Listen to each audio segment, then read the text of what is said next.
நடைபெறவுள்ள பாஜக மத்திய குழு கூட்டத்தில் பங்கேற்பதற்காக மத்திய இணையமைச்சர் எல் முருகன், பாஜக தேசிய அமைப்பு செயலாளர் சந்தோஷ் ஆகியோர் விமானம் மூலம் கோவை வந்தனர். அப்போது செய்தியாளர்களை சந்தித்து பேசிய மத்திய இணையமைச்சர் எல் முருகன், நாம் தமிழர் கட்சியினர் வீடுகளில் NIA சோதனை மூலம் தேசத்தின் ஒற்றுமை அல்லது தேசத்திற்கு எதிரான செயல்களில் நாம் தமிழர் கட்சியினர் ஈடுபட்டிருக்கிறார்கள் என்பதை காட்டுவதாகவும் அவர்களை கைது செய்ய இருப்பதாகவும் தெரிவித்தார். தொடர்ந்து பேசிய அவர், இது ஒரு மிகப்பெரிய கவலைக்குரிய விஷயம்.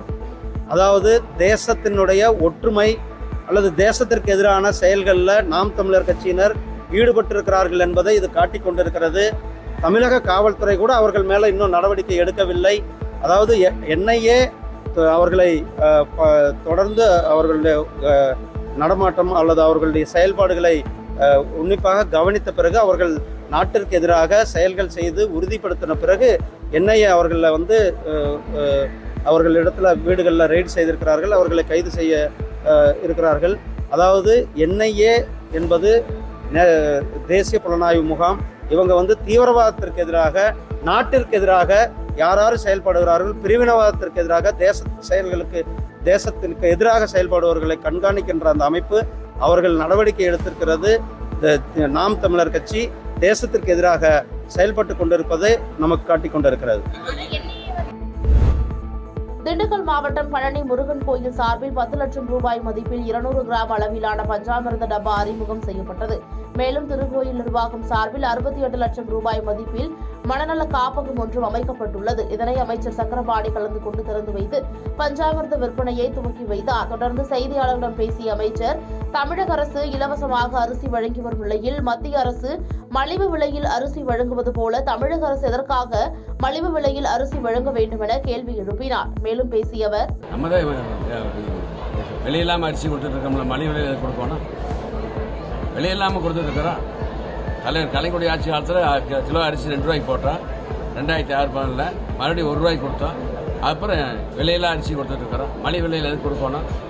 அது இல்லாமல் அரிசி பொறுத்தளவில் கடந்த காலத்தில் 370 அரிசி ஆலைகள் இருந்துச்சு. இப்போ 700 அரிசி ஆலைகளை நான் உருவாக்கியிருக்கோம். அதிலெல்லாம் மாதத்துக்கு 6 லட்சம் மெட்ரிக் டன் தான் அரைக்க முடியும். இப்போ 700 ஆலைகளில் 12 லட்சம் மெட்ரிக் டன் அரைக்கின்ற விதத்தில் அரிசி ஆலையில் கொண்டு வந்திருக்கிறோம். அரிசி ஆலையெல்லாம் நவீனப்படுத்துகின்ற விதத்தில் எல்லா ஆலையிலும் கலர் சாட்டர் என்ற இயந்திரம் பொருத்தப்பட்டிருக்கு. 50 லட்சம் ரூபாய் செலவில்.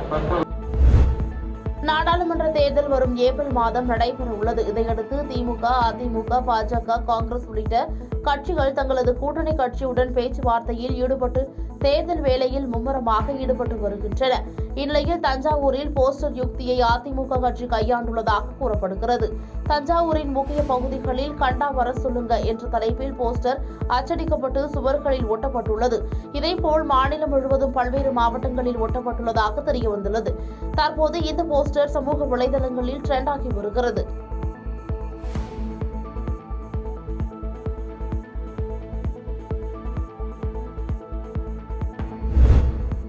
அமலாக்கத்துறை எங்கள் கதவை தட்ட வேண்டிய அவசியமில்லை, நாங்களே திறக்கிறோம் என்று பாஜக மாநில தலைவர் அண்ணாமலை கருத்துக்கு அமைச்சர் துரைமுருகன் பதிலளித்துள்ளார்.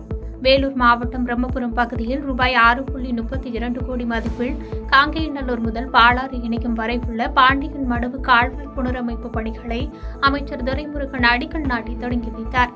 இந்த நிகழ்ச்சியில் வேலூர் மாவட்ட ஆட்சியர் சுப்புலட்சுமி உட்பட துறை சார்ந்த அதிகாரிகள் கலந்து கொண்டனர்.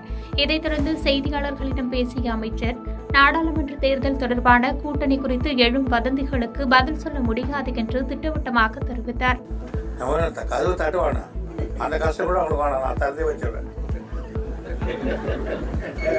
பொருளாதாரத்தில் பின்தங்கி இருக்குன்னு சொல்லி தமிழகம் அதான் அண்ணாமலையை தான் சொல்றாரு.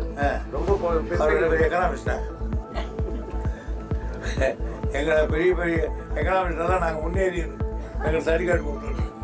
அவர் தான் சொல்லுவாங்க எதிர்கட்சி அவங்க போய் அமெரிக்கா போய் போயிருக்கீங்க. அது மாதிரி இவரே சொல்றாரு. யாரு வருகின்ற நாடாளுமன்ற தேர்தலில் இப்போ மார்க்சிஸ்ட் கம்யூனிஸ்ட் கட்சி அதிக தொகுதிகளில் நிற்கிறதாகவும் கேள்விப்பட்டு இந்த மாதிரி வதந்திகள் எல்லாம் போட்டு நான் பதில் சொல்லி அப்படி சொன்னா தொடர்பு போட்டு கொட்டை குழம்பாதீங்க, அதெல்லாம் சொல்ல மாட்டேன்.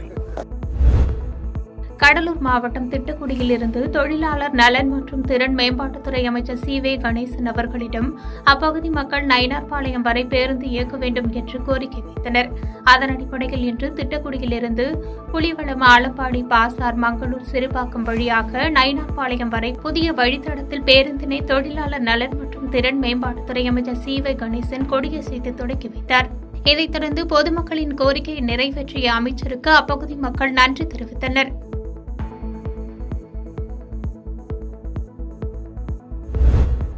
கலைஞர் நூற்றாண்டு விழாவையொட்டி திருச்சி தெற்கு மாவட்ட திமுகவின் சார்பில் தெற்கு மாவட்டத்திற்குட்பட்ட திருவெரும்பூர், திருச்சி கிழக்கு மற்றும் மணப்பாறை ஆகிய 3 தொகுதிகளிலும் முத்தமிழறிஞர் கலைஞரின் திருவுருவ சிலை நிறுவ முடிவு செய்யப்பட்டு திருச்சி கிழக்கு தொகுதியில் சிலை நிறுவப்பட்டு திறப்பு விழா நடைபெற்றுள்ளது. இந்நிலையில் தற்போது மணப்பாறை தொகுதியில் சிலை நிறுவுவதற்கான பூமி பூஜை இன்று திருச்சி திண்டுக்கல் பைபாஸ் சாலையில் உள்ள காய்கறி சந்தை அருகில் நடைபெற்றது. இதில் திருச்சி தெற்கு மாவட்ட செயலாளரும் பள்ளிக்கல்வித்துறை அமைச்சருமான அன்பில் மகேஷ் பொய்யாமொழி சிலை அமைப்பதற்கான அடிக்கல் நாட்டினார். மேலும் இந்நிகழ்ச்சியில் திருச்சி மாநகர செயலாளர் மதிவாணன் உள்ளிட்ட திரளான திமுகவினர் கலந்து கொண்டனர்.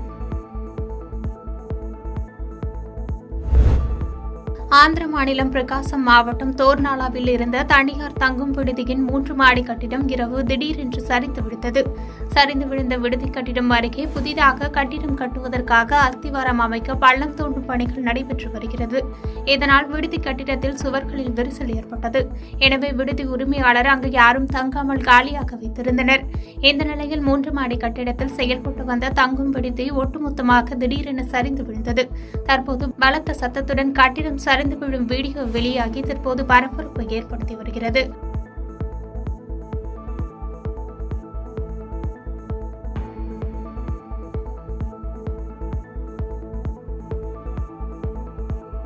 பாதகம் செய்பவரை கண்டால் நாம் பயங்கொள்ளலாகாது பாப்பா. மோதி மிதித்து விடு பாப்பா, அவர் முகத்தில் உமிழ்ந்து விடு பாப்பா. அண்மை செய்திகளை உடனுக்குடன் தெரிந்து கொள்ள இணைந்திருங்கள் இயம்நாடு தொலைக்காட்சியுடன்.